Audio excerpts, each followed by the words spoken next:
In 2025, Portland reported more than 2.1 million micromobility trips. That's any rented bike, e-bike, or e-scooter through city-regulated platforms like Biketown or Lime.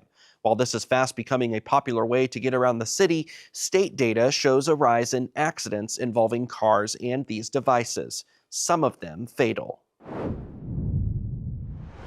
During the early hours of October 22nd, 41-year-old Alicia Long was riding a Lime electric scooter to her home in North Portland. Her mother tells us she was returning from visiting her ex-husband, who was experiencing a minor medical emergency. At 1:45 a.m., Portland police say two officers who were out on patrol witnessed Long drive through the intersection of Weidler Street and North Vancouver Avenue, colliding with a car. She traveled through the intersection heading westbound when the southbound car, which had a green light, hit her. Police say she was not wearing a helmet. She was quickly rushed to the hospital. Long's mother, Jeannie Alican, remembers that tragic night. So when I got to the hospital, they stopped me before I went in the room and said, "Your daughter's non-responsive." And I said, "It doesn't matter to me. I'm going." And so she was non-responsive from the moment I saw her. And it was heart-wrenching. Jeannie Alican says her daughter had suffered extensive damage to her brainstem. And even after multiple procedures, doctors said her condition wasn't improving. A day and a half later, Long died at the hospital. An organ donor, Long saved multiple lives, something her mother says reflects her daughter's selflessness. So that's Alicia. I'm going to do good by everybody. Yeah. It didn't matter who you were. If you were a bird with a broken wing, she was going to carry you. I was touched at her funeral. There must have been 150 people there. Had no idea that she touched so many people's lives. Wow. Alican knows how popular it has become on Portland streets to travel by e-scooters or e-bikes. She hopes by sharing her daughter's story, she can raise awareness about simple safety precautions that could be a difference between life and death. Not that it would have, but had she had a helmet on, maybe. She's an adult. She took that risk. But if they just, I suppose it's hard to enforce it, but if there was something that they could do to figure out a way to slow them down, for one, they go way too fast. The Portland Bureau of Transportation currently contracts with two e-scooter providers, Lime and Biketown, for the city's e-scooter share program.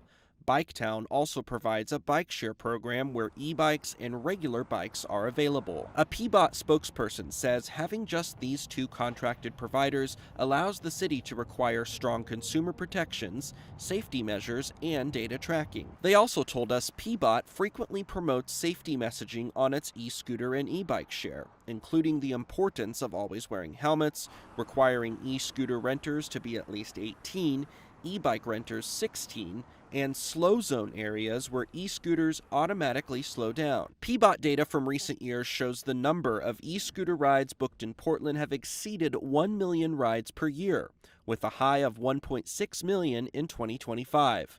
For Biketown trips, that number was around 455,000 in 2025. But as the growth in ridership increases, so have crashes. The latest data from the Oregon Department of Transportation shows a steady increase statewide in both e-scooter and e-bike crashes. Brad Davis is the owner of Nomad Cycles in Portland, a shop specializing in e-bikes. He's watched the popularity of e-bikes and e-scooters skyrocket over the last decade, and says while these devices are fun and convenient, extra precaution is absolutely necessary. I think it's important to normalize training and taking things seriously.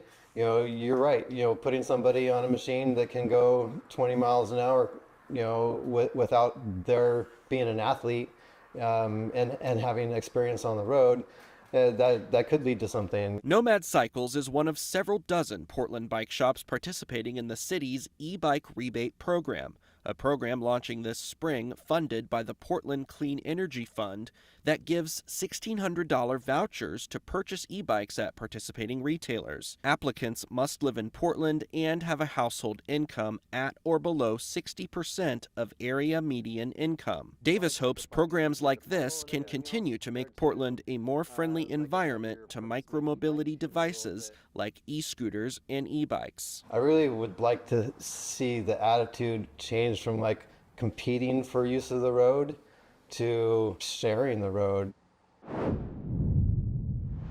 And just last year alone, Portland reported 13 e-scooter crashes that resulted in riders being treated at the hospital and 4 total fatalities from e-scooter accidents. Adrian Thomas, Fox 12 Oregon.